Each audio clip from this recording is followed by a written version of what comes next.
Shalom Bapak Ibu Saudara-saudari yang diberkati oleh Tuhan kita Yesus Kristus. Kembali lagi dalam Sarapan Rohani STT Paulus Jakarta bersama saya Yulcia Listiani Koro, mahasiswi semester 5. Pada hari ini saya akan membagikan kebenaran firman Tuhan. Namun sebelum itu saya mengajak kita untuk berdoa. Kita berdoa. Kembali kami bersyukur kepadamu Tuhan, karena atas penyertaan-Mu dalam kehidupan kami boleh ada sebagaimana kami ada ya Bapa. Bapa dalam kerajaan surga, pada pagi hari ini Tuhan, kami rindu untuk membacakan firman-Mu Tuhan. Engkau berkati kami Tuhan Yesus, agar firman-Mu yang kami baca, kami renungkan boleh menjadi pedoman dalam setiap langkah kehidupan kami. Inilah kehidupan kami Tuhan Yesus, dan berfirmanlah kepada kami karena kami telah siap untuk mendengarkan firman-Mu. Demi firman yang hidup kami berdoa. Amin. Tema kita pada pagi hari ini adalah kejujuran adalah kunci kebahagiaan hidup.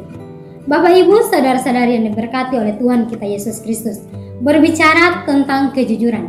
Kejujuran bukanlah hal yang tabu atau kata yang baru bagi kita sebagai orang-orang percaya. Kejujuran bukanlah sekedar moralitas, namun kejujuran adalah sebuah identitas. Moralitas merupakan nilai yang dipandang baik ataupun nilai yang dipandang buruk secara umum. Namun yang kita ketahui bahwa kejujuran termasuk kepada nilai moralitas yang baik. Namun nyatanya sekarang kejujuran sering disepelekan oleh banyak orang, baik dalam lingkungan sosial, lingkungan pekerjaan atau lingkungan bisnis. Bahkan dalam lingkungan keluarga pun kejujuran sering disepelekan. Namun bagi kita sebagai orang-orang percaya, kejujuran bukanlah nilai moralitas yang baik, tetapi kejujuran adalah identitas kita sebagai anak-anak Tuhan. Karena dengan kita melakukan kejujuran, kita akan mendapatkan yang namanya kebahagiaan. Kebahagiaan bukan saja dari sesama kita, tetapi kita akan mendapatkan kebahagiaan yang sejati daripada Tuhan. Bapak Ibu saudara-saudari yang diberkati oleh Tuhan kita Yesus Kristus. Nah, kenapa kita sebagai orang percaya ketika kita melakukan kejujuran, kita akan mendapatkan yang namanya kebahagiaan hidup. Di sini saya akan membagikannya dalam beberapa poin. Bagian yang pertama yaitu karena Tuhan akan melindungi kita. Kita baca dalam Amsal pasal yang kedua ayat yang ke-7.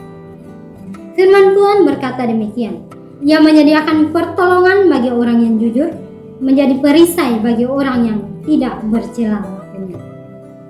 Bapak Ibu yang diberkati oleh Tuhan kita Yesus Kristus, firman Tuhan dengan jelas katakan bahwa Ia akan menyediakan pertolongan bagi orang yang jujur.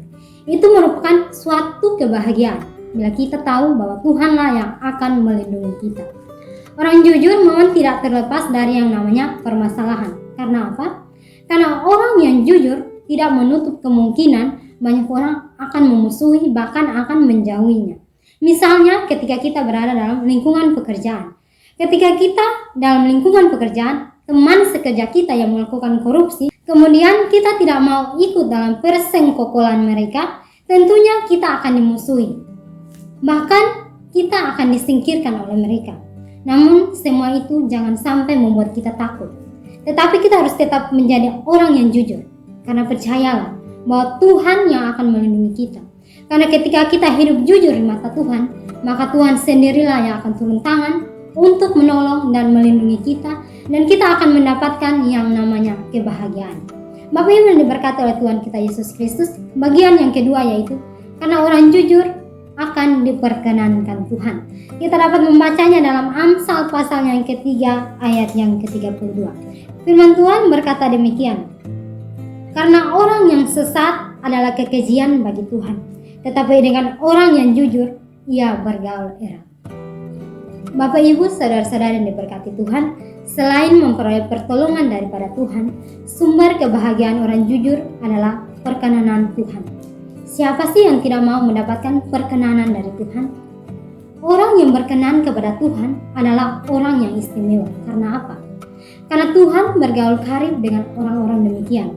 Karena orang yang jujur akan mendapatkan hal-hal yang istimewa daripada Tuhan, yang hanya didapatkan oleh orang-orang yang jujur. Bapak Ibu diberkati oleh Tuhan kita Yesus Kristus, sehingga kebenaran firman Tuhan yang ketiga yaitu karena orang jujur akan diberkati Tuhan. Kita dapat membacanya dalam Amsal pasal yang kedua ayat yang ke-21. Firman Tuhan berkata, karena orang jujurlah akan mendiami tanah, dan orang yang tidak bercelalah yang akan tetap tinggal di situ. Bapak Ibu saudara-saudari yang diberkati oleh Tuhan kita Yesus Kristus, siapa yang tidak mau mendapatkan berkat dari Tuhan? Tentunya kita semua ingin mendapatkan yang namanya berkat. Hidup dalam kejujuran akan menarik berkat-berkat Tuhan turun atas hidup kita. Baik itu berkat jasmani maupun berkat rohani. Tuhan akan limpahkan semuanya bagi kita orang-orang yang jujur di hadapan Tuhan.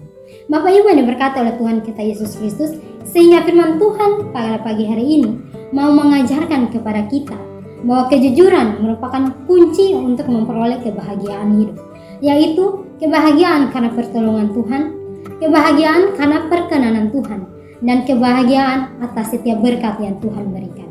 Oleh karena itu, teruslah hidup jujur, karena kejujuran akan mendatangkan kebahagiaan di dalam Tuhan. Amin untuk kebenaran firman Tuhan.